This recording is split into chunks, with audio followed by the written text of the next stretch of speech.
Motive ছিল হচ্ছে বৈষম্য থাকবে না কোথাও। সেটা এখানে আমরা আসলে দেখলাম যে 11টা দোকানের জন্য এইভাবে সাদা হচ্ছে, আসলে প্রতিটা সবাই সেভাবে সাদা হচ্ছে। এখানে আমাদের ছাত্রদের পক্ষ থেকে একটা প্রস্তাব আসছে, যে প্রস্তাবটা হলো যে আমরা দেখলাম বিভিন্ন জায়গায় যেমন কমার্সের কাছে প্রস্তাবটা হলো এটা ফার্স্ট পক্ষ যিনি মালিক, এই মালিক তার কাছ থেকে সেকেন্ড পক্ষ মানে যে যারা জিনিসটা নিচ্ছে তারা ন্যূনতম টাকায় জিনিসটা নিচ্ছে, কিন্তু থার্ড পার্টির কাছে যখন আরেকজনের কাছে হ্যান্ডওভার করতেছে তখন এটার ভাড়া প্রায় তার থেকে 5 গুণ বেশি হয়ে যাচ্ছে। এটা স্যার কোনোভাবেই সম্ভব না স্যার। এটার কারণে আমাদের স্যার গোটা মার্কেটের জিনিসপত্র বা ব্যবসায়ীরা বিভিন্নভাবে লোকসানের সম্মুখীন হচ্ছে। আসলে এটা কোনোভাবে সম্ভব না। আমাদের একটা দাবি আছে যে স্যার ফার্স্ট পার্টির কাছ থেকে যে মেইন মালিকের কাছ থেকে তার কাছ থেকে যদি 3000 টাকা দিয়ে নেয়, মানে কথা 3000 টাকা দিয়ে দিল, আমি বলি কথা দিয়ে 1 মিনিট খালি কথা বলা যায়, বাজার করে বললে ভালো হয়। 1000 টাকা দিয়ে দিচ্ছে তার ঠিক আছে স্যার। আমি কথাটা শেষ করি। এখানে কথাটা হলো এটা আমাদের যেটা দাবি সেটা হলো হচ্ছে ফার্স্ট পার্টির কাছ থেকে যদি 3000 টাকা দিয়ে নেয় তার 30% বেশি আমরা তাদেরকেও সুযোগ দিচ্ছি, যে তাদের পয়সা কিনা আছে, এটা এককালীন হিসাবে যাদের পয়সা কিনা আছে তাদের হিসাবে দিচ্ছি 30% বেশিতে সে থার্ড পার্টির কাছে দোকানটা ভাড়া দিতে পারে।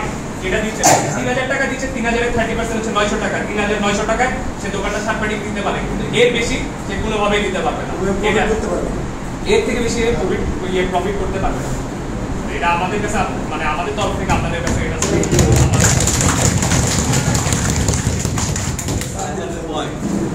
আমরা কোনোদিন এরকম কোনো চুক্তি করি নাই যে দ্বিতীয় পক্ষ তৃতীয় পক্ষের কাছে ভাড়া দিতে পারবে। এই পুরা এই কথাটাই বেআইনি। আচ্ছা, এটা যেহেতু চলেই আসতেছে, আমরা আসতেছে অন্যায় চলে আসতেছে বলে চলে আসতেছে বলে চলতেই থাকবে আপনারা। তাহলে স্যার আপনি বলতে চাচ্ছেন বর্তমান ছাত্ররা কি শুনেছে না?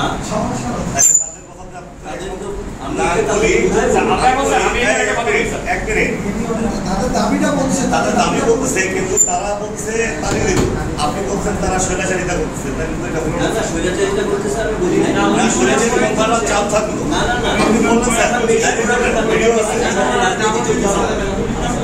আমি আমার পয়েন্ট বলেছি।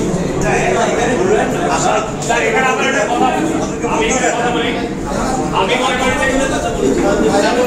তোমরা যাচাই বাছাই করে দিতে পাইলা, নিশ্চয় তোমাদের জায়গা থেকে কোনো পক্ষে যাবা না, সব কিছু যাচাই বাছাই করে নিরপেক্ষভাবে তোমরা দিতে পাইলা, মানে ক্ষতিগ্রস্ত হচ্ছে, কে লাভবান হচ্ছে, কে কি হচ্ছে, সব বিবেচনা করে তোমরা যেটা করে সেই বিবেচনা করে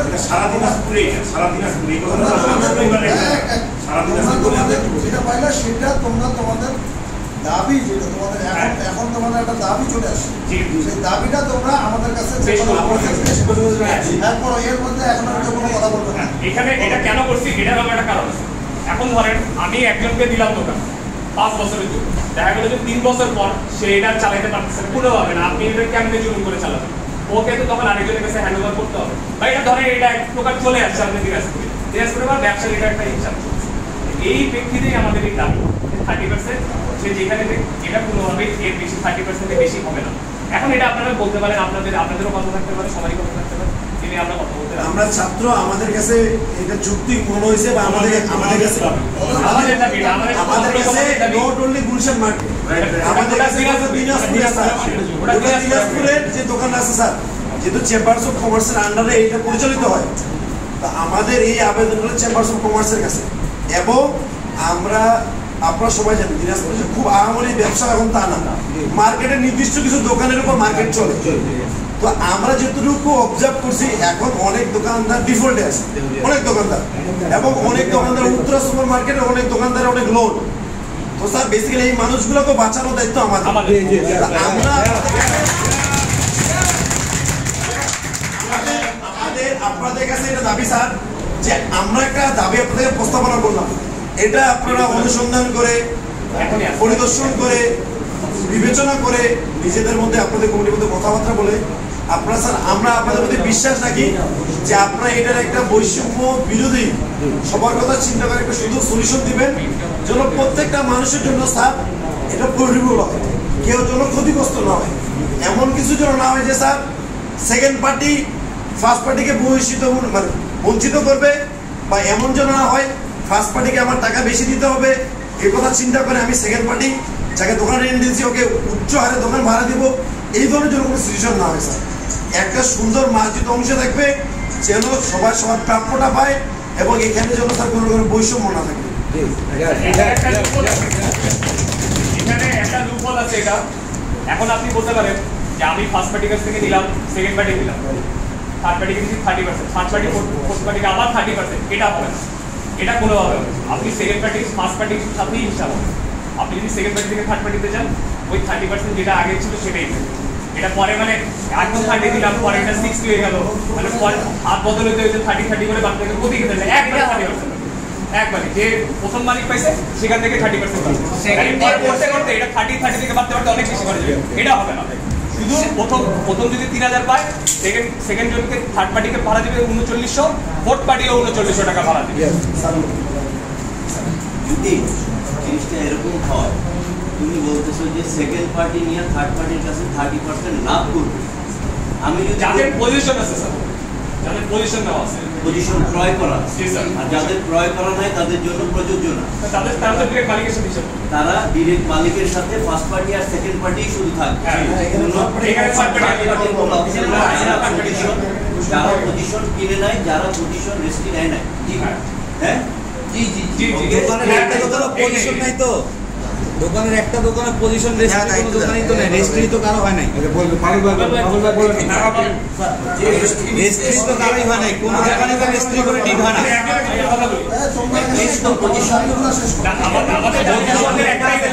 রেজিস্ট্রি কিন্তু দোকানে আচ্ছা, তাহলে বুঝতে হবে যে অ্যাটলিস্ট মালিকের সাথে দ্বিতীয় পক্ষ যারা নিচ্ছে তার সাথে তো এই চুক্তি হবে যে আপনাকে পজিশন হস্তান্তর করা হইল, এটা তো লেখা থাকতে হবে। নাকি পজিশন ভাড়া দেওয়া হইল লেখা? পজিশন ভাড়া দেওয়া হইল কি ভাড়া তো নাকি? পজিশন ভাড়া তো ভাড়া, ভাড়া হইল ভাড়া। দ্বিতীয় পক্ষ আসবে না। পজিশন প্রদান করা হইল বা পজিশন বিক্রয় করা হইল, দ্বিতীয় পক্ষের কাছে যাইতে পারবে। এগ্রিড, সবাই শুনছে ছাত্রদের দাবি এইটাই। এখন তালিবাজে লাগে বানান তালি।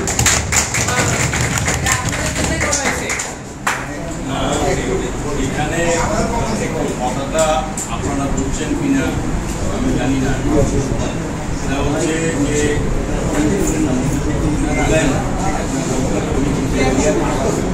জিনিসটা হচ্ছে একটা হচ্ছে ভাড়া, শুধু ভাড়ার মানে, আরেকটা হচ্ছে পজিশন। পজিশন যখন বিক্রি হয় তখন কিন্তু একটা বড় অঙ্কের সালামি।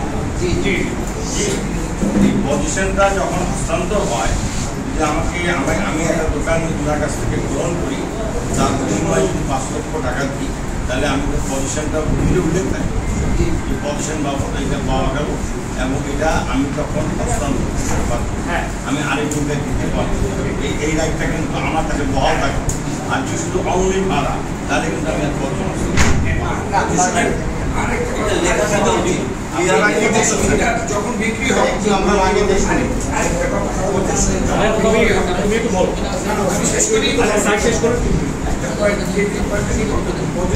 বিক্রি হয় তখন পজিশন বিক্রি হইতে হয়, পজিশন দিয়ে দিতে হয় এবং ওইটা কোনো নির্দিষ্ট টাইম পিরিয়ডের জন্য হয়। যে আমি এই দিকটা কোনো একটা দিকের ভ্যালু কখনোই 3 বছর 2 বছর 5 বছরের জন্য হবে। ওই দিকটা একটা লিজ আকারে পাবে যে আমি পজিশন দিলাম এত বছরের জন্য, প্লাস ভাড়াও থাকে।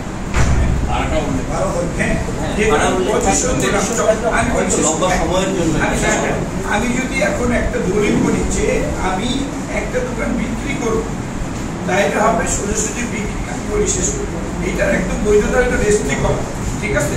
কিন্তু আমরা যদি দেখি যে আমরা একটা ডিট করলাম, আমি আর উনি একটা ডিট করলাম, ঠিক আছে, এই ডিটটা কিন্তু ভ্যালিড হয়ে গেল, স্ট্যাম্পের উপরে হলো 300 টাকার স্ট্যাম্প পেয়ে এলো, ভ্যালিড হয়ে এলো, আমি এই দোকানটা বিক্রি করলাম, রেজিস্ট্রি করি নাই। রেজিস্ট্রি করলে তো একদম পার্মানেন্টলি আর কিছু বাকি থাকলো না, কথা রেজিস্ট্রি করি নাই, শুধু ডিট করলাম, এইটাও কিন্তু ফাইনাল হয়ে গেল যে আমি দোকানটা বিক্রি করলাম, আমি ওনাকে কিন্তু কাগজটা দিলাম, এই কাগজটা যে কোনো জায়গায় বলবো, ঠিক আছে।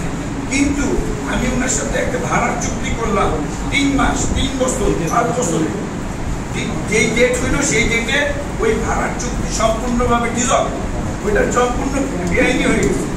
আমরা যেখানে যে কথাগুলো বলতেছি, এই কথাগুলো যে কথাটা আপনি চাচ্ছেন, এটা আইনে এক সময় যায় যদি সিদ্ধ না হয় তাইলে ইনজাস্টিস তৈরি হবে। যদি ওই কথাটা আইনে সিদ্ধ না হয় তাইলে এক সময় যায় ইনজাস্টিস তৈরি হবে। মানে আপনাকে ভাবতে হবে, আপনি স্বাধীনতা চাচ্ছেন, সেই স্বাধীনতাটা আপনি পাইলেন, এটা জাস্টিস, ঠিক আছে, হ্যাঁ স্বাধীনতা দিতে হবে। কিন্তু আপনি একজনের স্বাধীনতা পায় একজনের একটা জিনিস নিয়ে নিলাম, এটা কখনো জাস্টিস হবে না। ওইটা হইল টাইম পিরিয়ড, একটা অবশ্যই টাইম পিরিয়ডের ভিতরে যদি হয় এই পজিশন দেখার কথাটা এবং পজিশনে ভাড়ার চুক্তি, তাইলে এইটা বাতিল, ওইটা অবশ্যই পজিশন বিক্রি হইতে হবে। এবং যে সালামের কথা সেটা অবশ্যই একটা কম পিরিয়ড হইতে হবে, নাইলে এবং সেটা একটা বড় সালামি হইতে হয়, ঠিক আছে, নাইলে এটা কোনো বলবৎ হয় না। কারণ সে একটা বড় সালামি নিবে, বিক্রি করলে আর সালামি পাবে না। পজিশন বিক্রি করলে সে পজিশনের জন্য হয়তো 30 লাখ টাকা নিল, আর হয়তো 1000 টাকা ভাড়া নিল, যেখানে তার 14,000 টাকা ভাড়া হবে। আর যদি সে ভাড়া দেয়, সে 14,000 টাকা ভাড়া দিলে সে আর কিছুই পাবে না, সে হয়তো একটা অ্যাডভান্স দেবে, সে অ্যাডভান্সটা সে তার সেকেন্ড পার্টির সাথে আলোচনা সাপেক্ষে আপনি বুঝতে না পারলে আপনাকে